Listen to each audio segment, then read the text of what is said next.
Olá, sou a professora de língua portuguesa e hoje nós vamos estudar figuras de linguagem.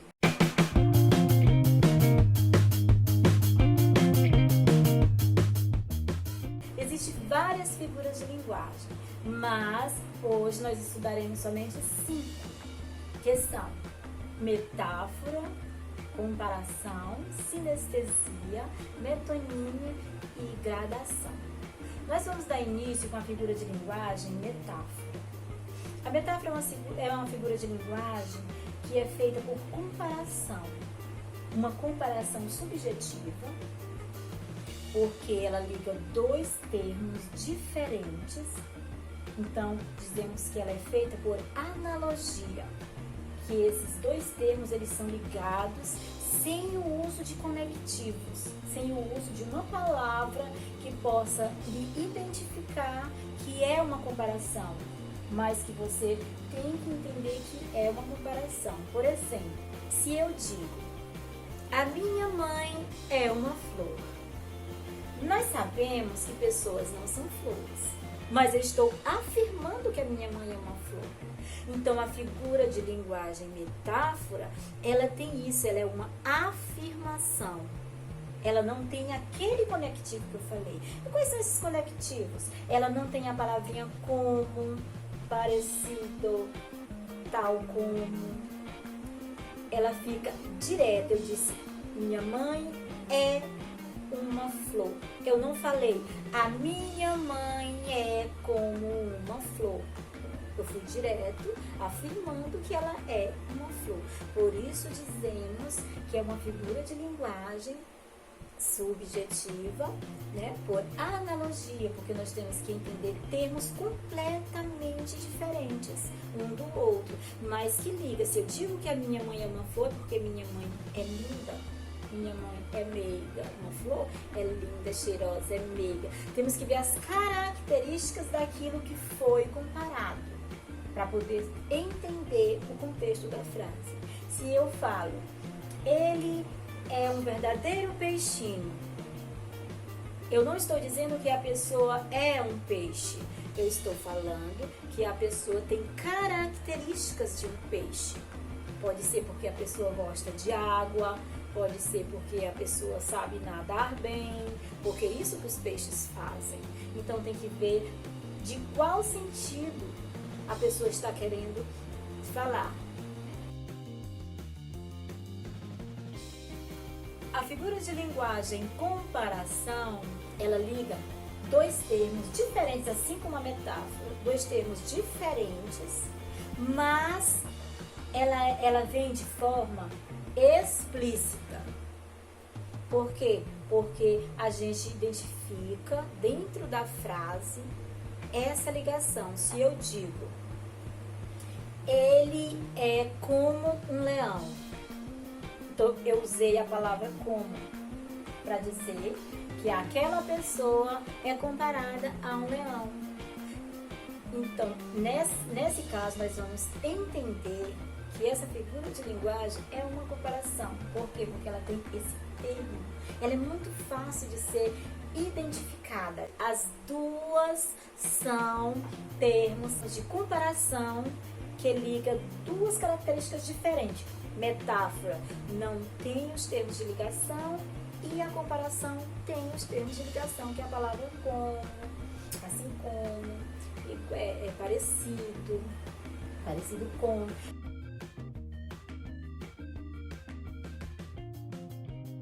A metonímia, ela é um termo feito por associação.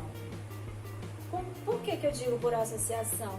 Porque são duas palavras que se usam trocando um termo por outro. Vamos dizer, meu filho, você tomou água? O filho responde, ah mãe, tomei um copo. Ele não falou, tomei um copo d'água, ele falou que tomou um copo. Então, a mãe vai entender que ele tomou um copo d'água. Ele trocou a água pelo copo, ele trocou o continente pelo conteúdo que tem dentro do copo. Se eu falo, gosto de ler Manuel Bandeira. É evidente que eu não vou ler Manuel Bandeira, né, gente? Porque Manuel Bandeira não é um livro, mas ele é o quê? Ele é o autor, né, de um livro. Então, se eu estou dizendo que leio Manuel Bandeira, eu estou dizendo que estou lendo a obra de Manuel Bandeira. Então, eu troquei a obra pelo autor, o autor pela obra.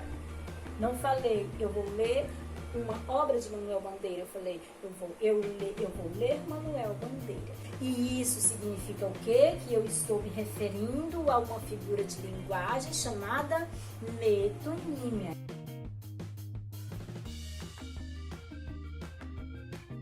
Vamos à sinestesia. A sinestesia ela é considerada uma figura de linguagem quando existe a mistura de sentidos. Como que fica essa mistura de sentidos? Por exemplo, nós temos 5 sentidos. O sentido que a gente sente é esse de ver, de sentir cheiro, de sentir sabor, de sentir o toque. Então, se nós temos uma frase com 2 ou mais desses sentidos, então é considerado uma figura de linguagem sinestesia. Não vou dizer que eu sou sinesteta, mas quando eu lembro de algo do passado, por exemplo, uma comida que a minha mãe fazia, eu sinto o cheiro da comida. É incrível, mas eu sinto. Então isso é uma coisa que não dá para dizer que eu sou sinesteta, mas é incrível. Então vamos lá. Sinestesia são aquelas frases onde você junta 2 desses sentidos ou mais. Vamos lá, uma frase. E foi então que ela me deu aquele olhar frio. Quando eu digo essa frase, você pode perceber que nós temos aí 2 sentidos, porque eu falei, e foi então que ela me deu aquele olhar. Então nós já temos o sentido visual, frio. Nós já temos o tátil. Então, nós temos 2 sentidos aí.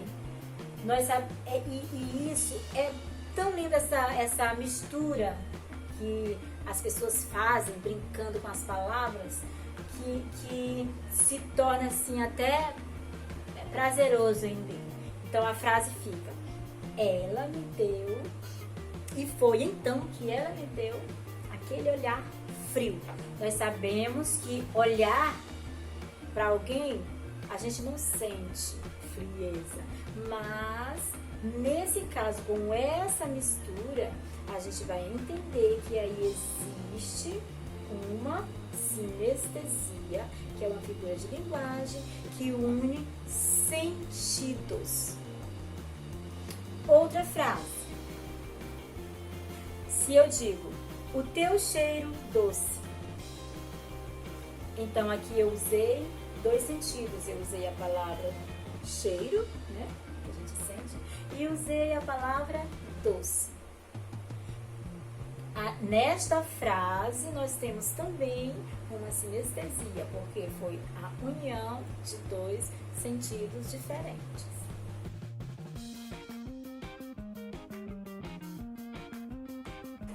Vamos agora à nossa figura de linguagem, que é a gradação. A gradação, ela segue um processo de palavras de uma forma progressiva para intensificar uma ideia que foi dada. E isso ocorre de forma crescente, que é para mais, ou decrescente, que é para menos. E acontece aos poucos, paulatinamente, até chegar ao clímax. Então agora nós vamos ao exemplo de uma gradação na ordem crescente, que nós podemos também chamar de ascendente. Na obra de Cecília Meirelles tem um trecho que diz assim: por mais que me procure, antes de tudo ser feito eu era amor. Só isso encontro. caminho, navego, voo. Sempre amor.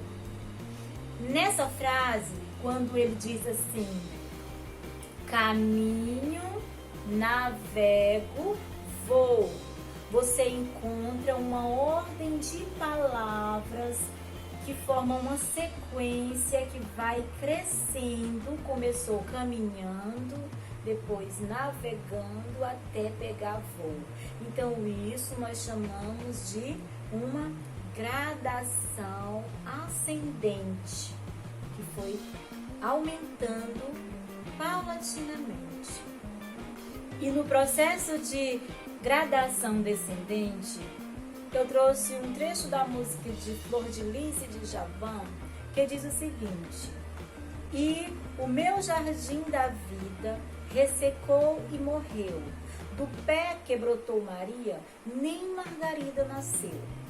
Nós podemos ver aí um processo descendente que vai diminuindo aos poucos, porque ele fala que era um jardim. Nós sabemos que um jardim é algo lindo, verde, cheio de vida, e esse jardim ele ressecou e morreu.